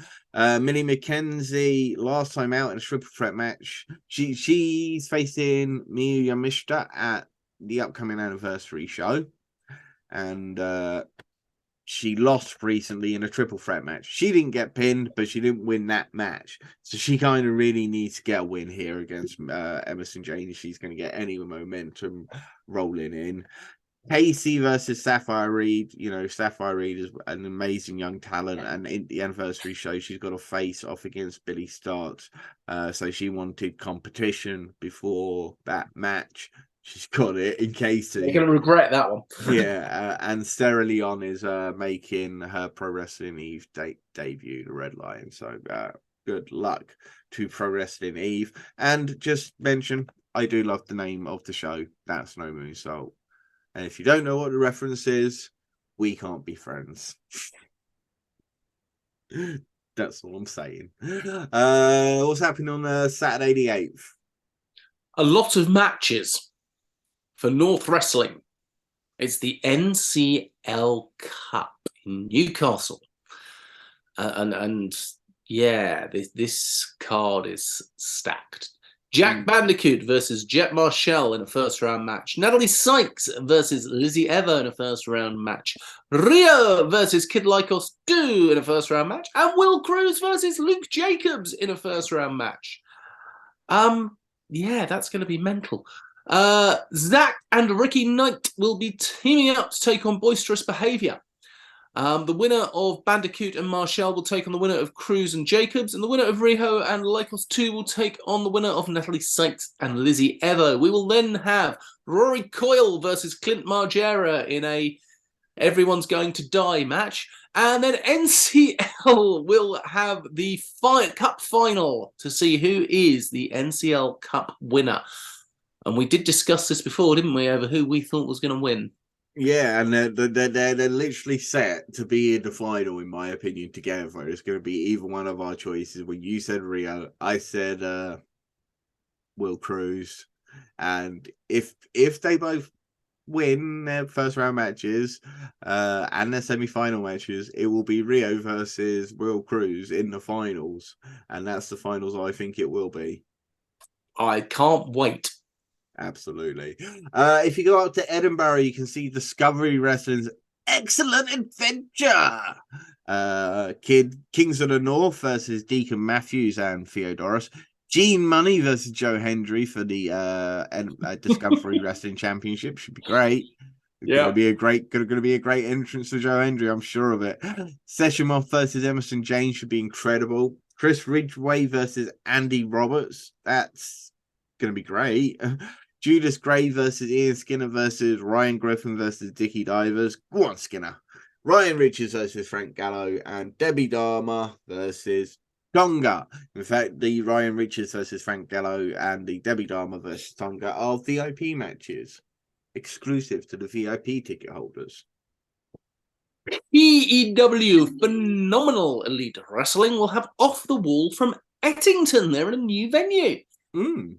Big Daddy Unicorn Jason Joshua will be taking on the debuting Ricky Reagan. And Serico will take on the vegan Prescott. Rain Leverkusen versus Alexis Falcon in a big match there. The Entitles, Brady Phillips and Riley Nova will take on the Blockbusters, Jordan Sparks and Toby Valentine. Smashing Mike will defend his Internet Championship against Lance Rivera. And Jack Selstrom will defend for the first time his PEW Heavyweight Championship against Martin Kirby, Joseph Connors, and Styx. In a best of the Midland scene. Yeah. Best of the Central Midland scene, yeah. All four of those guys, absolutely. The blockbusters, Jordan Sparks and Toby Valentine. Looking forward to seeing their debut. And of course, Rain Leverkusen will finally make her debut. She was supposed to be on the last match against Alexis Falcon, but had to pull out due to injury. I saw the crowd didn't particularly take well to Alexis Falcon. No, they didn't. Indeed. Sunday, our good friends at Jurassic Pro Wrestling have White Rabbit, which is in Harwich. KM Lane versus Ted Saban, and this is part of the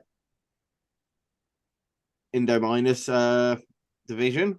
Yep, Indominus division, and as well as Smashing Mike versus Tommy Lawrence, which is also in an Indominus division quarterfinal match. Nick Payne versus Forrest Hayes. Corey McRae versus Dexter. The Bryant Brothers versus The Lads. Sky Smithson versus Xander. Goth Daddy. The Goth Daddy, indeed. Yeah. Just while we're talking about Jurassic Pro, it was lovely to see Tommy Kyle back in a ring for the first time, starting to get his training back on. Indeed. Good to see the Maverick flying once again in the ring. Yeah. Soft Pro Warpath tapings in Manchester. And for what was supposed to be a smaller show, this is kind of insane. Yeah, for a smaller show that's only got space for a couple of hundred people to attend, nobody seems to have told the bookers this. Because this is absolutely fantastic. I'll go for it. There is Nathan Cruz versus Will Cross versus Sam Gradwell. It's Will Cruz. Yeah, I had a feeling it might have been. Cruz and Gradwell. My money is on Will Cruz. LA Taylor. Gradwell. We'll speak about it after you get on the rest of the card. LA Taylor versus Lucia Lee. The Right Way. Thatcher Wright and Big Chairs versus the Banter Bus. Tom Thelwell and Danny Proper. If they can stop swearing at each other, there'll probably be a good match there. Aurora Tevez will take on Ivy in a match that I have seen before and is brilliant. Kelly Six versus Jet Marshall. Leon Slater versus Kenny Williams. Man Like Doris versus Talon Jr. That'll be great. HT Drake versus Alton Thorne. And Ian Skinner speaks. Justice for Skinner. HT Drake and Alton Thorne is going to be a hardcore match. Of course it is. Man Like Doris, Talon Jr., Leon Slater, Kenny Williams, Kelly Six versus Jet Marshall are all qualifying matches for the Commonwealth Championship. Of course, so that's going to be great. But yeah, that main event, Gradwell, Cruz, Nathan Cruz. I mean, there's three beefy boys are going to slap and batter each other. My money's on Sam Gradwell. That's fair enough. I love Sam Gradwell, so I'd be happy with that. One thing about Ian Skinner. We have noticed that Ian Skinner and the Easter Bunny have never been seen in the same room at the same time. They haven't. We're just pointing that out. We are. Yeah. Can I be really unprofessional for a second? Be really unprofessional for a second. You heard my phone just do the BBC News thing. What's that? It's rather good news. Donald Trump is going to be charged. Yeah. It's wrestling related. He was at WrestleMania. United Wrestling. I'm going to go along to this one. Day 9, Future Proof. The Rebellion take on Rex Armstrong and Harry Sefton. Simon Quest will take on Theodore Powers. Danny Black against Truman Roswell. Artemis takes on the locksmith Evie Madden.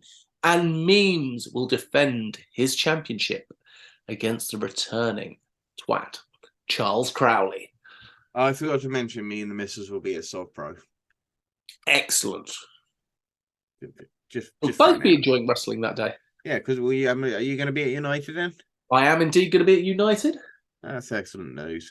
If we were in Liverpool, I probably would have gone to Wrestle Island to see Fear the Reaper. Well, technically Birkenhead. Because it has a Lance Rivera versus Boron Banks. And that's just going to be great. Harley Hudson versus Tyler Adams, just a bit of icing on the cake. So is Tommy Jackson versus Brian Adenson. And Christy Quinlan has an open challenge. You've also got Lucy Sky versus Scott Oberman versus Joe Kessler versus Sean Only in a open weight #1 contenders match. You have the tag team recoupling match, which features the Riznek Express, Polish Barry and Bird, versus Act 2, Jack Knudsen and Benjamin Harlan versus the East Mid Breakers, Cole Kingsley and David Grant versus Eisenstein and Abaddon. And then just to throw into the mix is a single person called Drill, and he gets thrown into it, and you can recouple. I get it. So if your tag team partner is eliminated, you can then just grab a drill. Possibly, I have no idea. I love Russ Weiland, the crazy and the creative way he thinks. I don't know how he does it, but he does it, and it's really entertaining. I know the young crowds absolutely love it. They've got a Reaper's Rule 6-way, which I'm also very interested to find out what is a Reaper's Rule 6-way. And that features Joseph Connors, Joey Hayes, Terry Izzet, Tony Wright, Pitbull, and Walsh. Does it mean that when you get to the last two, they have to have a chess match with death to see who wins? Possibly it could be. It's just the Reaper's choice. It's up to the Wrestle Reaper. Island. It could be flipping anything. And they are also doing an Easter egg drive, so bring your Easter eggs along to get a free photo with Lance Rivera, and those Easter eggs will be donated to one of the many local charities that Wrestle Island work with. So yeah, please do so. To be honest, I'm not going to say much else about it. Just bring a bloody Easter egg along. It's not much. It doesn't cost you much, and it can help out. Lots of different people. It's going to the food bank. So bring yourself an Easter egg and get a photo. God damn it, just do it. Right, I'm going to let you introduce Thursday the 13th. Right, Thursday the 13th kicks off Wrestlival's 3-day wrestling of wrestling and theatre, basically. Yes, so I talked about this, didn't I? Yeah, and we're gonna have a really good discussion on this in 2 weeks' time. So I'm gonna quickly try and run through it as quickly as we can, because we have been it's a long episode today. We had so much to talk about. But where are we? It is a biannual festival of wrestling, theatre, combat performance. It was curated by wrestler turned performance artist Heather Vandenberg, who is the author of Unladylike, A Girl's Guide to Wrestling, and creator of the Mummies versus Creator versus the Mummy versus Wrestling series, and I Need to Share, and Fist Club. Wrestival showcases experimental and underrepresented voices in wrestling in the theatre context. It is in Islington. It kicks off on Thursday the 13th with Wrestling with History, the Reign of Caesar. As Big Daddy Dan, we did talk about this just a couple of weeks ago. This is the brainchild of TK Cooper and Damon Moses. And it brings history to life in exciting, hilarious, never seen before in-ring adventure, taking historical events and well-known and obscure historical tales which are retold in terms of wrestling. Who would win in a fight? George or the Four Dragons? Who would win between would a Roman soldier tap out a caveman? Expect to boo, cheer, and just be educated. This thing is like something that should go around to schools, by the way. I think it probably will do. This, to me, sounds like Bill and Ted's Excellent Adventure goes to WrestleMania. Yeah, it kind of does, and there's more. I know TKK was releasing a load of things about who's involved and who's going to be who, and as I say, we'll talk about it a bit more. But as I say, we'll really press the time. We can't spend too much. The amount of time that deserves to be spent on this. Wrestling Resurgence will also have the show there. The Unruly Music Hall. The acclaimed theatre-led promotion Wrestling Resurgence bring their unique brand of professional wrestling to London for the first time. Unruly Music Hall. It's going to be celebrating overlooked, marginalised, and misunderstood too often, dismissed as lowbrow, melodramatic, and popular by It's going to be a very heavy theatre-based entertainment wrestling. Okay. It's going to be funny. Yeah. On Friday the 14th, as part of the whole thing, you've got Head Drop Photography presents. Head Drop are one of the best photographers in British wrestling, and they've put together a little card for the show, which features Warren Banks and Jordan Breaks versus Mike Bird and Jerry Bakewell, Amira versus Laura Di Matteo, Ronnie Knox versus Livy Grace, and Spike Trevay versus Cassius.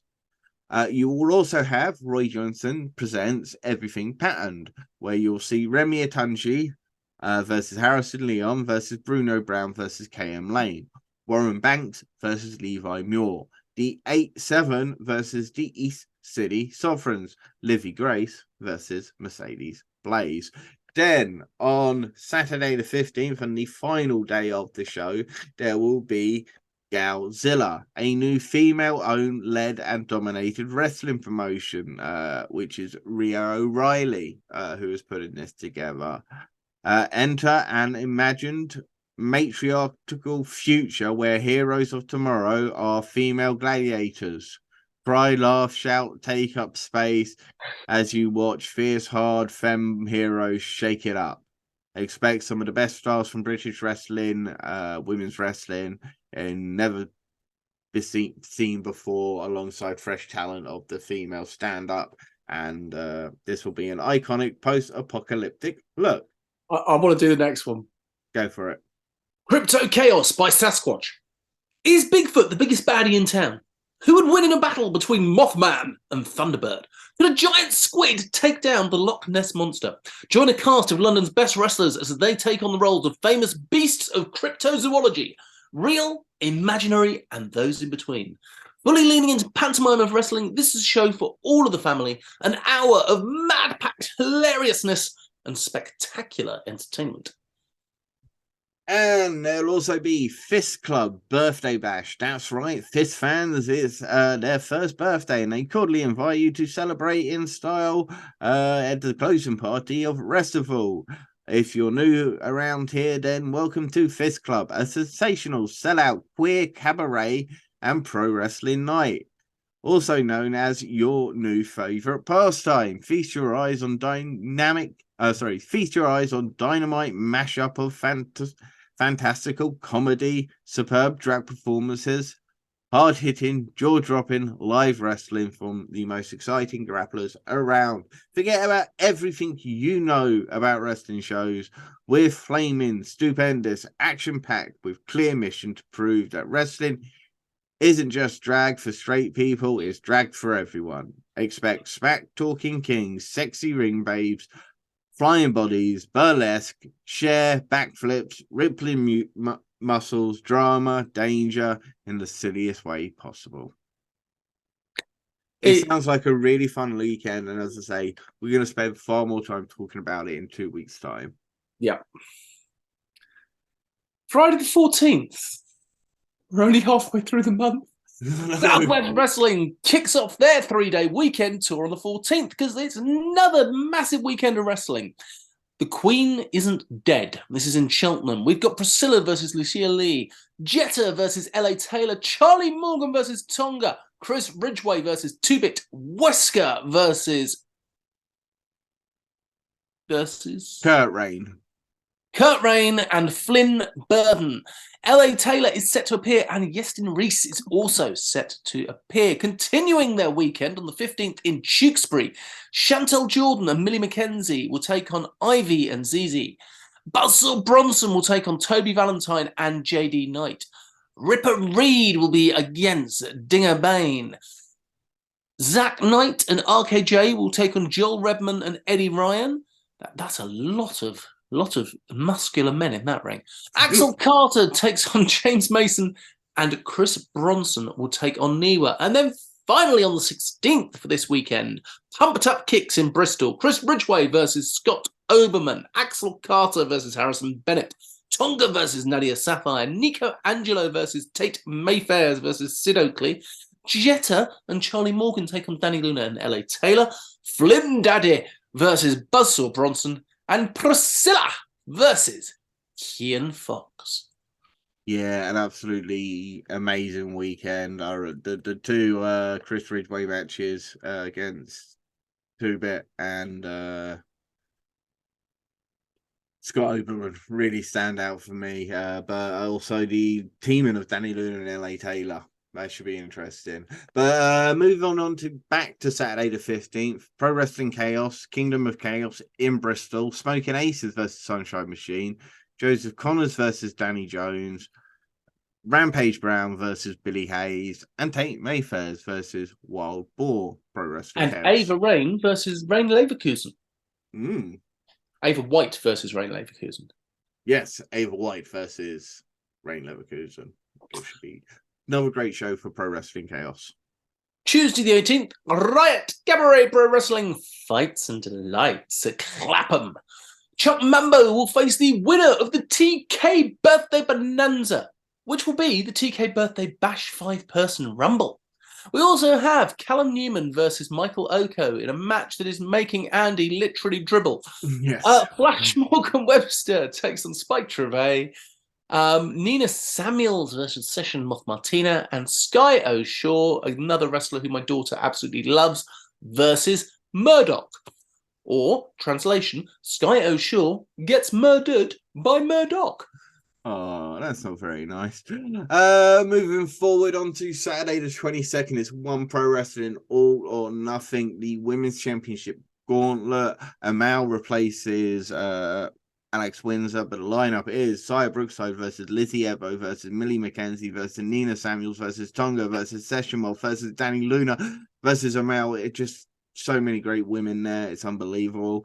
There is a fatal four-way tag team ladder match for Crown Tag Team Champions, which features Subculture, Mark Andrews and Flash Morgan Webster versus the Rascals, Zachary Wentz and Trey Miguel versus Bullet Club's Chris Bay and Ace Austin versus Boisterous Behavior, Man Like Doris and Leon Slater. It's insane.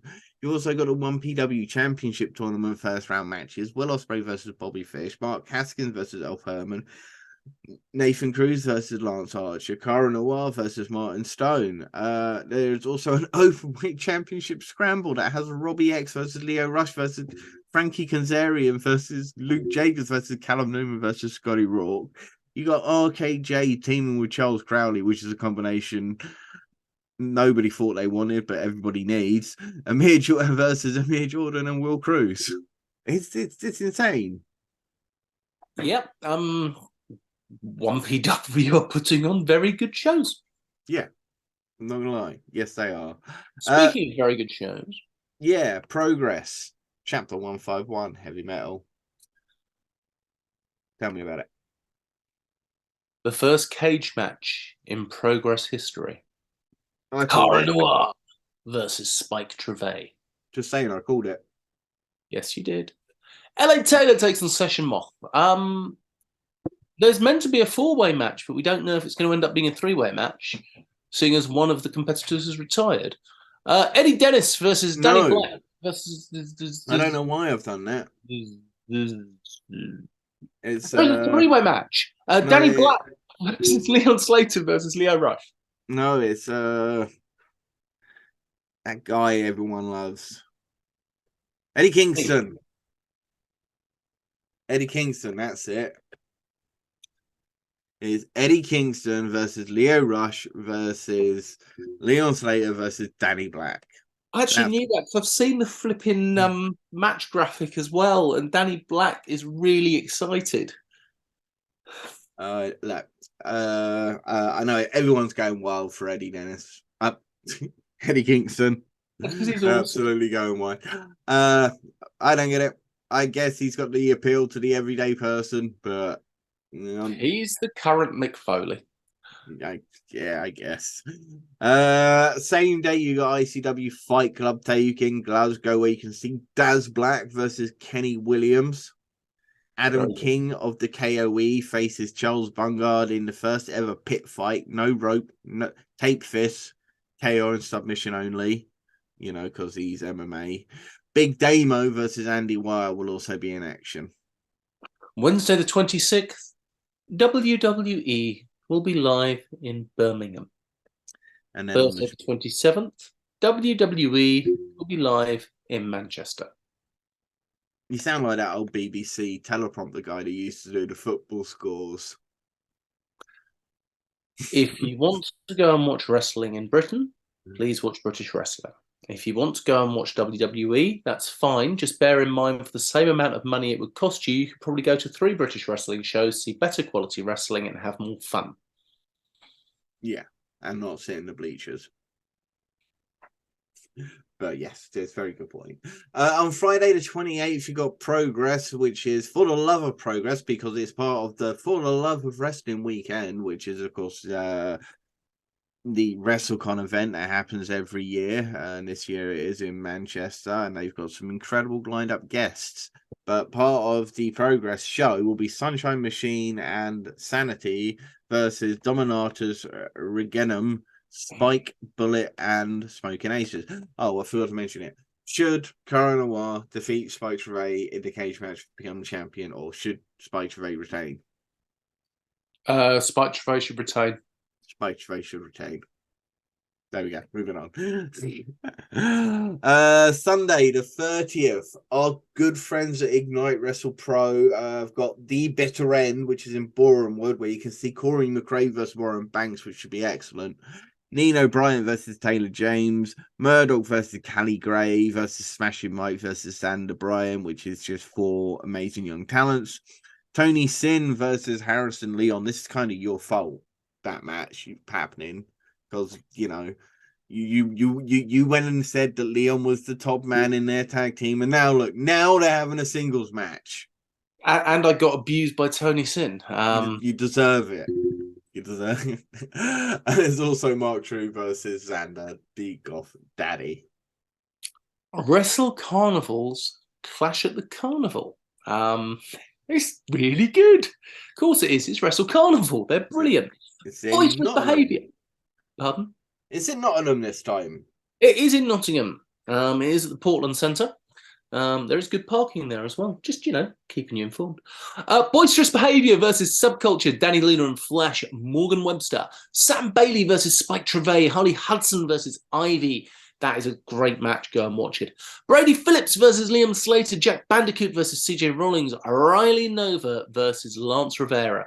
Reese and Rogan versus Act 2. George Lydon versus Adam Bolt. I want to announce Riley Nova versus Lance Rivera.